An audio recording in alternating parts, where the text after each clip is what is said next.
تو پھر مزید جنرل فیض پیدا ہوں گے، پھر ایک بار پھر جنرل فیض پیدا ہوں گے، پھر ایک بار پھر جنرل فیض پیدا ہوں گے، کیونکہ ادارے سے مداخلت اگر جاری رہے گی تو پاکستان کا فائدہ تب ہے کہ اس راستے کو، اس سوراخ کو، اس راہ کو بند کیا جائے جس راہ سے جنرل فیض صاحب جیسے کردار آگے آتے ہیں. یعنی ڈیفینیٹلی وہ کہہ رہے ہیں کہ جو پولیٹیکل آئی ایس آئی کا جو سیکشن ہے، جو سیاسی ونگ ہے، جو پولیٹیکل ونگ ہے، اس کو ختم ہونا چاہیے اور سربراہ کی طرف سے واضح اس قسم کے احکامات ہونا چاہیے. اور انہوں نے کہا ورنہ جنرل فیض حمید صاحب کے اس کا کوئی فائدہ نہیں ہے کورٹ مارشل کا. میری نظر میں اگر اس پہ بات کروں تو انہیں کا ہونا چاہیے نہیں، اس وقت بھی یہی ہے کام.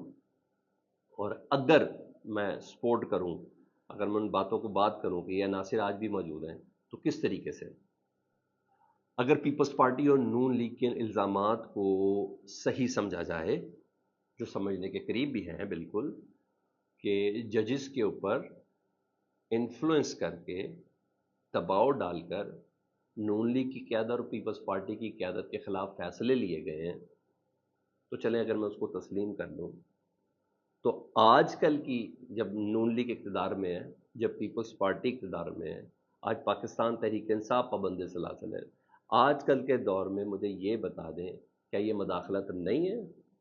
کیا اسلام آباد ہائی کورٹ کے 6 ججز نے کیا لکھا، کس کو لکھا، کیسے لکھا؟ لاہور ہائی کورٹ کے سابق چیف جسٹس جو اس وقت سپریم کورٹ کے جج ہیں، یا انہوں نے کیا لکھا؟ پشاور ہائی کورٹ کے ججز نے مداخلت سے متعلق کیا لکھا؟ سندھ ہائی کورٹ کے ججز نے مداخلت سے متعلق کیا لکھا؟ بلوچستان کے ججز نے مداخلت کے حوالے سے کیا لکھا؟ یہ آج کی تاریخ کی بات ہو رہی ہے، آج کی تاریخ کی بات ہو رہی ہے ان دنوں میں. تو اگر اس وقت تھا تو آج بھی تھا. تو میر صاحب وہ سوراخ بند کرنا ڈیفینیٹلی کافی مشکل ہوگا. وہ بند ہوگا تو پھر ہی سب کچھ ہوگا، اور یہ سوراخ کو بند کرنے کی جنگ ہے اور کچھ بھی نہیں. ادھر پاکستان تحریک انصاف کے قافلوں کی تیاری کے احکامات جاری کیے گئے ہیں، اور پنجاب، کے پی کے، آزاد کشمیر، سندھ اور گلگت بلتستان کی قیادت کو 22 اگست کی شام ترنول چوک پشاور روڈ پہنچنے کی ہدایت کی گئی ہے. کل عمران خان صاحب نے علی امین گنڈا پور صاحب کے حوالے سے بھی ہدایت کی تھی، اور شیر افضل مرور صاحب کو کہا تھا کہ تمام قیادت سے میں تمہاری بھی ذمہ داری کہ 22 اگست کا جلسہ جو ہے اس کو کامیاب کرنا. تو نے کہا میں لوگ کروں گا لاہور کی طرف پہلے. یہ شیر افضل مرور صاحب نے کہا تھا. سلوگن ہے اب نہیں تو کب نکلو گے. اور میری اطلاعات کے مطابق کے پی کے میں کوئی ایشو نہیں ہوگا، سندھ میں بھی کوئی ایشو نہیں ہوگا نکلنے میں. گلگت بلتستان کا تو سوال ہی پیدا نہیں ہوتا، نہ ہی سارا معاملہ ہے پنجاب کا، کیونکہ پنجاب میں ڈاکٹر عثمان صاحب ہیں، اور میرے پاس جو خبر ہے کہ ان کو یہ احکامات مل چکے ہیں جی، کریک ڈاؤن کرنے کی ہدایت ہے. اور ہاں دیگر ادارے جیو فینسنگ کے حوالے سے کہ کون کدھر کس وقت قیادت موجود ہے جس نے لیڈ کر کے لے کے آنا ہے، وہ ان کی مدد ہوگی. اور ٹرانسپورٹرز کو ٹرانسپورٹ دینے سے منع، اور پھر وہ جس طرح سرکاری مشینری استعمال ہوتی ہے وہ ہوگا. لیکن بہرحال یہ ایک امتحان ہے، جتنے بھی لوگ جس طریقے سے بھی پہنچتے نا، تو سب لوگوں کا اتنا ہی رائٹ ہے کہ وہ بھی اسی طریقے سے وہاں پہنچیں، ایکسکیوز کوئی نہیں ہے. تو بہرحال مریم نواز صاحبہ کی حکومت کے لیے بڑا مشکل ہوگا کہ یہ چیلنج ان کا 22 اگست کے لیے آ چکا ہے، اور کیونکہ ان کے مطابق یہ سروائیول کی جنگ ہے. سروائیول سے یاد آئے کہ 2 دن پہلے آپ کو ایک ویڈیو پیغام جاری ہوا تھا نواز شریف صاحب اور مریم نواز صاحبہ والا، جس میں خیر وہ باقی چیزیں تو اپنی جگہ پہ ایک اعلان کیا گیا تھا جس سے پنجاب کی عوام خوش ہوئی تھی کہ 1 سے لے کے 500 یونٹ تک کے جو اگلے 2 مہینے کے جو بل ہے نا، اس میں 14 روپے فی یونٹ کم آئیں گے.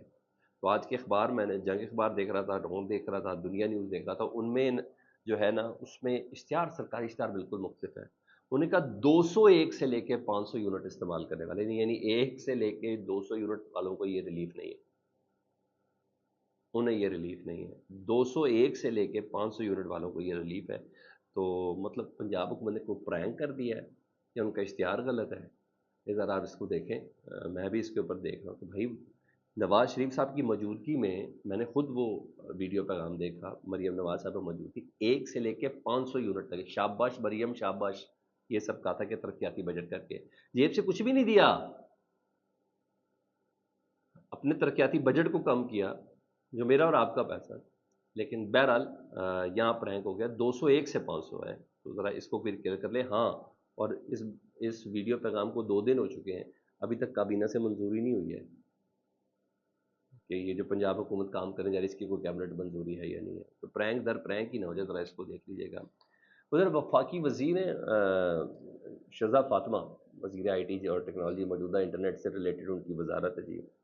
انہوں نے بڑا زبردست قسم کا صبح گفتگو کی، انہوں نے کہا جی ہم بڑے عرصے سے یہ دیکھ رہے ہیں، لیکن آج میں آپ کو اون اوتھ بتا رہی ہوں کہ ہم نے انٹرنیٹ بند نہیں کیا، اس کو کمزور نہیں کیا، اور انٹرنیٹ پر نا وی پی این کا دباؤ ہے، وہ وی پی این کے دباؤ کی وجہ سے انٹرنیٹ کی جو سپیڈ ہے نا وہ سلو ہو چکی ہے، مطلب فائر والا معاملہ ہی کھسا دیا انہوں نے بالکل اچھا، اور یعنی معاملہ صارف کے اوپر ڈال دیا، تو وی پی این تو استعمال پرائم منسٹر کرتے ہیں کو بند کریں، وزیر اطلاعات استعمال کرتے ہیں کہ بند کریں، شیزا صاحبہ آپ خود استعمال کریں وہ بند کریں، بہرحال یہ ایک بڑا ہی لیم ایکسکیوز ہے، اس پہ جتنا ہنسا جائے میرا خیال ہے اتنا کم ہے۔ بہرحال سرکاری طور پر آپ پہلے کہہ رہی ہیں کہ ہم نے انٹرنیٹ بند نہیں کیا، اور اب یہ سستی ہے تو کہتے ہیں ہم نے 4 نئی کیبل بچھانے کا فیصلہ کیا ہے، پتہ نہیں پی ٹی آئی دشمنی میں یا مخالف کی دشمنی میں آپ لوگ کس حد تک کون کون سی چیزیں بند کرنا چاہتے ہیں، میں کیا کہہ سکتا ہوں۔ فیڈ بیک سے متعلق ضرور آگاہ کریں جی، اپنا بہت خیال رکھیں، اللہم صلی علی محمد و علی محمد۔